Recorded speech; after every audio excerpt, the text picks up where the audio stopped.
चलिए आज चलते हैं इतिहास के उस पन्ने पर जहां लिखी है चित्तौड़गढ़ की घेराबंदी की कहानी। ये एक ऐसी कहानी है जो शौर्य और बलिदान की मिसाल है। एक पल के लिए कल्पना कीजिए, एक किला जो ऐसा लगता है मानो आसमान को छू रहा हो और उसे चारों तरफ से एक ऐसी विशाल सेना ने घेर रखा हो जिसका कोई अंत ही ना दिख रहा हो। अब किले के अंदर की बात करें तो वहां है बस चंद हजार योद्धा। उनका राशन पानी, गोला बारूद सब खत्म होने के कगार पर है, लेकिन उनकी आंखों में डर का नामो निशान तक नहीं है।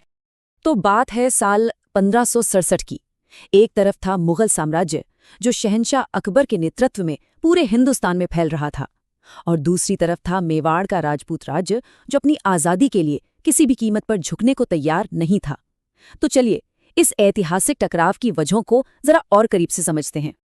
देखिए, मुगल बादशाह अकबर का मकसद एकदम साफ था। वो पूरे भारत को एक झंडे के नीचे लाना चाहते थे। गुजरात जाने वाले जरूरी व्यापारिक रास्ते पर कब्जा करना चाहते थे, और हाँ, मेवाड़ को उसके दुश्मनों को पनाह देने की सजा भी देना चाहते थे।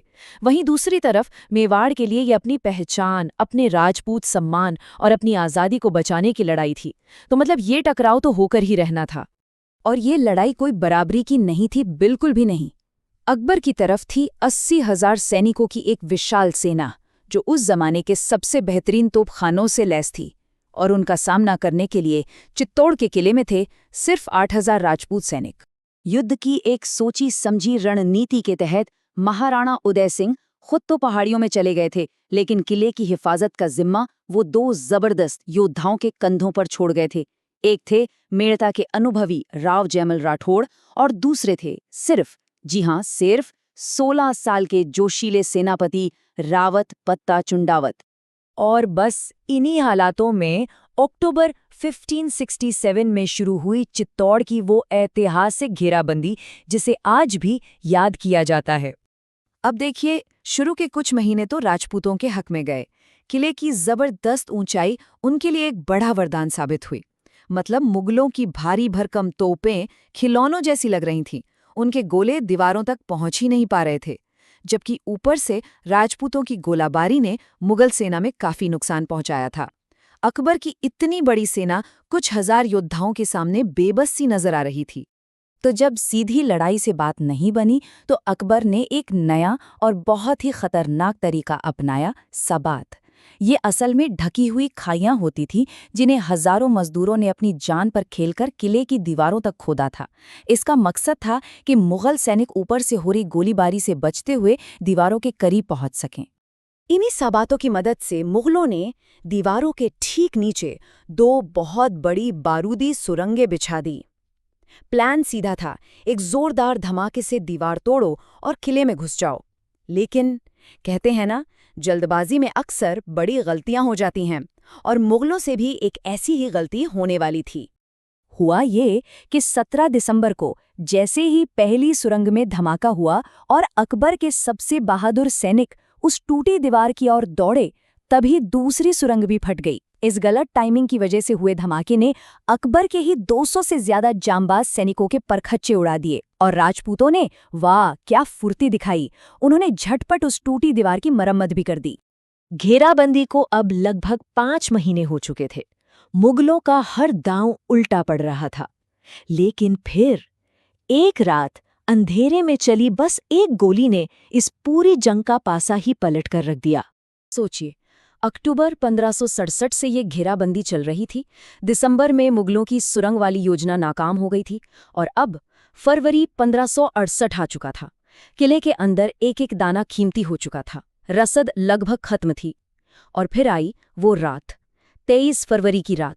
उस रात किले की एक टूटी दीवार पर मरम्मत का काम चल रहा था, और खुद राव जयमल उसकी निगरानी कर रहे थे। मजदूरों को रास्ता दिखाने के लिए जलाई गई मशाल की रोशनी सीधी उनके चेहरे पर पड़ रही थी। नीचे सबात में छिपे अकबर ने अपनी सबसे पसंदीदा बंदूक संग्राम उठाई और उस रोशनी की तरफ निशाना लगा दिया। गोली सीधी जाकर राव जयमल के पैर में लगी और वो बुरी तरह घायल होकर गिर पड़े। बस अपने मुख्य सेनापति को यूं गिरते देख और अन्न के भंडार खाली पाकर राजपूत समझ गए कि अब अंत नजदीक है। किले को बचाना अब नामुमकिन था। अब हार तो तय थी, लेकिन राजपूतों की किताब में सरेंडर या समर्पण जैसा कोई शब्द नहीं था। उस रात चित्तौड़ ने 2 ऐसी रस्मों को अपनी आंखों से देखा जो आज शौर्य और बलिदान का प्रतीक बन चुकी हैं, जौहर और शाका। जौहर, ये दुश्मन के हाथ लगने से, अपमान से और गुलामी से बचने के लिए महिलाओं का सामूहिक आत्म बलिदान था। पत्ता की माँ और उनकी नई नवेली दुल्हन की अगुवाई में हजारों औरतों और बच्चों ने अपने सम्मान की रक्षा के लिए धधकती आग को गले लगा लिया। और जब किले के अंदर की सारी औरतें जौहर कर चुकी थीं, तो मर्दों के पास जीने की कोई वजह नहीं बची थी। उनके लिए अब सिर्फ एक ही रास्ता था, शाका। ये वो आखिरी लड़ाई होती है जब योद्धा केसरिया कपड़े पहनकर सिर्फ और सिर्फ वीर गति पाने के लिए दुश्मन पर भूखे शेर की तरह टूट पड़ते हैं। घायल जयमल चल नहीं सकते थे, पर लड़ना चाहते थे, तो उनके भतीजे कल्लाजी राठौड़ ने उन्हें अपने कंधों पर बिठा लिया। सोचिए वो नज़ारा, 2 तलवारें कल्लाजी की और 2 जयमल की। 4-4 तलवारें एक साथ चलती देख मुगलों के तो होश ही उड़ गए।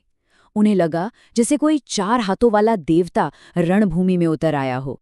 और दूसरी तरफ था वो 16 साल का लड़का पत्ता चुंडावत। वो इतनी बहादुरी और गुस्से से लड़ा कि कहते हैं उसने अपनी तलवार से जंगी हाथियों के सूंड तक काट डाले थे। 8,000 राजपूत 80,000 की मुगल सेना पर आखिरी बार कहर बनकर टूटे। आखिर में शौर्य को संख्या के आगे झुकना पड़ा। एक एक करके सभी राजपूत योद्धा शहीद हो गए। चित्तौड़ पर मुगलों का कब्जा हो गया। लेकिन जीत के बाद अकबर ने जो किया वो आज भी इतिहासकारों को सोचने पर मजबूर कर देता है। एक अजीब विरोधाभास। राजपूतों के जबरदस्त जवाब से अकबर इतना गुस्से में था कि उसने किले के अंदर मौजूद 30,000 आम निहत्थे लोगों के कत्ल का हुक्म दे दिया। ये अकबर के शासनकाल पर लगे सबसे काले धब्बों में से एक माना जाता है। तो एक तरफ तो ये भयानक कत्लेआम था और दूसरी तरफ एक ऐसा सम्मान जो शायद ही किसी ने दुश्मन को दिया हो। जयमल और पत्ता की बहादुरी ने अकबर के दिल पर इतनी गहरी छाप छोड़ी कि उसने आगरा के किले के मेन गेट पर हाथियों पर सवार उन दोनों की विशाल मूर्तियां बनवाईं। ये इतिहास में एक बहुत ही अजीब और अनोखा पल था, जब एक बादशाह उन योद्धाओं की मूर्तियां बनवा रहा था जिन्हें उसने खुद जंग में हराया था। ये कहानी अपने पीछे एक बड़ा सवाल छोड़ जाती है। आखिर कब एक विजेता हारे हुए दुश्मन का सम्मान करता है?